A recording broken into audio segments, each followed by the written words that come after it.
think our society and culture attaches so much identity to what we do as opposed to who we are. Comparing ourselves to other people, it doesn't make us happy, it makes us miserable. So it's really important to remember that. We need to take a step back as well and look at the little wins or little victories, if you will, little accomplishments. As long as we're moving forward, we're making progress. Hey everyone, welcome to Wellness Wednesday. My name is Robin Ennis, a licensed clinical social worker in Colorado, and I'm here with my co-host Beth Gustin, also a licensed professional counselor in Colorado. And so today we're going to talk to you about identity. We're going to continue the discussion that we did a few weeks ago. And we're going to dive more into, okay, so we have all of these different parts of our identity that cause us to feel, certain ways, whether it's marginalization, fear, empowerment, whatever it may be, but how that can feed into our mental health trajectory, our mental health well-being. Yeah, let's dive into it. Agreed. And I think so much of our identity is attached to what we do for a living. And so if we're not employed or we're underemployed, that really affects our well-being and self-worth. People say, what do you do? My first thing is I'm a therapist. Well, there's so much more to me than that. And there's so much more to all of you than what you do for work or don't do if you're not working right now. But I think our society and culture attaches so much identity to what we do as opposed to who we are or to the roles that we play in our lives, as a mother, a daughter, a sister, a brother, a father, husband, wife, partner. Like there's so many other aspects to identity, but I don't think we think about them. And so it really can affect our well-being depending on how our identity is perceived or how we perceive our identity. Exactly. Like you mentioned, Beth, our identity is a part of what we do, also to what we have, in terms of financial standing. I'm really working with, one of my clients, and I honestly faced this too when I went through different decades. Really have to be mindful of myself because of society puts that pressure, not to compare myself in terms of where I feel like I am in my life stage and where I think I should be, because that can go down a rabbit hole too. I think it's good to have goals, but also to not, if you feel like you haven't accomplished the goals or according to quote unquote life stages, it's okay. And not to be hard on yourself. I think that different ages, in terms of like, okay, well, you need to be married at this certain age, or you need to have children at this certain age, or you need to be making an X amount of money. That can really make people feel bad if they feel like they're not in that place. I agree with that as well. And I've been there too. And I think I'm kind of laughing as I hear you talk, Robin, because every birthday I'm just like, another year of where I don't think I'm where I'm supposed to be based on all my peers. Okay, great. And that's not the way I want to approach birthdays, but birthdays do give me pause to reflect on where I am in my life. And I'm proud of where I'm at.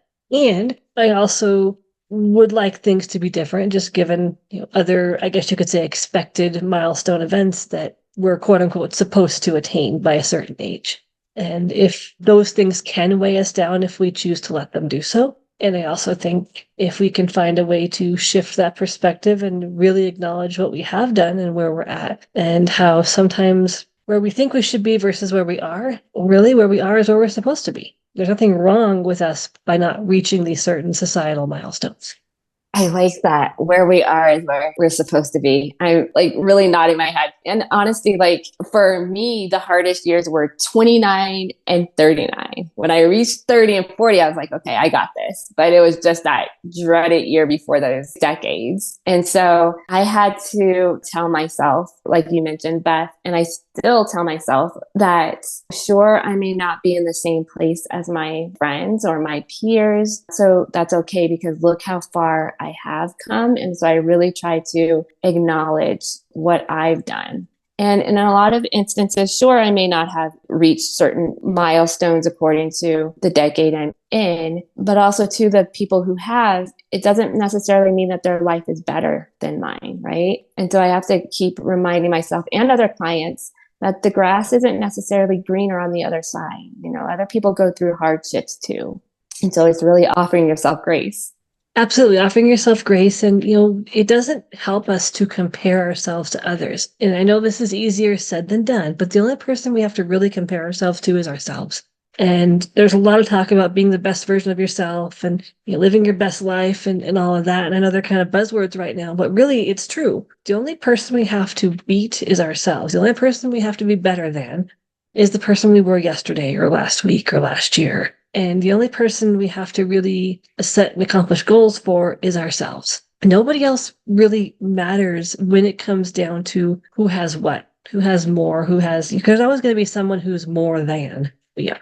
But what really matters is where you are at on your life path and where you are trying to get to. And are you working towards that? Yes. And I'm going to apologize in advance because I can't remember who said this. So I'll just say author unknown and you can Google it. But I had a client on my caseload who emailed me a quote and it said, "Comparison is the robber of joy." And that quote has always stuck with me, right? Comparing ourselves to other people, it doesn't make us happy.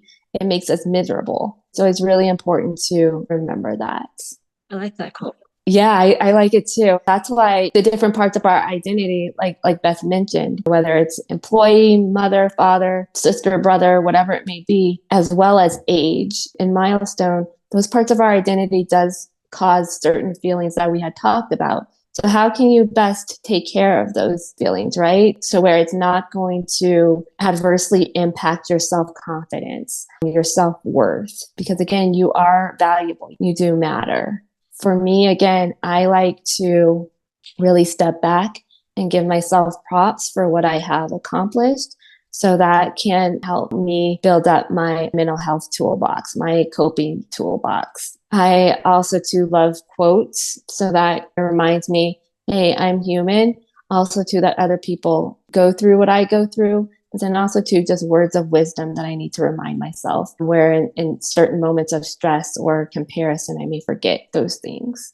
I keep saying I agree a lot, but I do agree. And I think it is just reminding yourself, you matter and you have worth, you are valued. And sometimes we need to take a step back as well and look at the little wins or little victories, if you will, little accomplishments, because they add up. And as long as we're moving forward, we're making progress. Yep, we definitely are. So we want to hear from you. So let us know what works for you. What helps build up your mental health stamina? What makes you feel better to conquer what life is throwing at you in terms of your identity or feeling bogged down? How do you keep moving forward?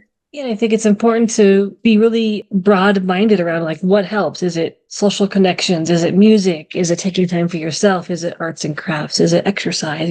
All these things and more are going to help with mental well-being. And so again, as always, we would love to hear from you. If you have any topics you'd like us to cover, any feedback or comments you'd like to give us on any of the episodes that you've listened to that we have done, we do receive your messages and we do respond. It takes us a podcast or two to get back to you, but we do. And until we speak to you again, stay grounded and take care. Until next time, take care. Oh yeah, Wellness Wednesday with Beth and Robin. Gonna settle it down. Oh yeah, get your feet planted on the ground. For more podcasts with the blindness perspective, check us out on the web at www.blindabilities.com. And be sure to subscribe to the podcast wherever you listen to podcasts. And if you want to leave us some feedback, give us a call at 612-367-6093. We'd love to hear from you. Thanks for listening, and until next time, bye-bye. Wellness and taking care of ourselves. It's all about you and taking care of yourself. Oh yeah.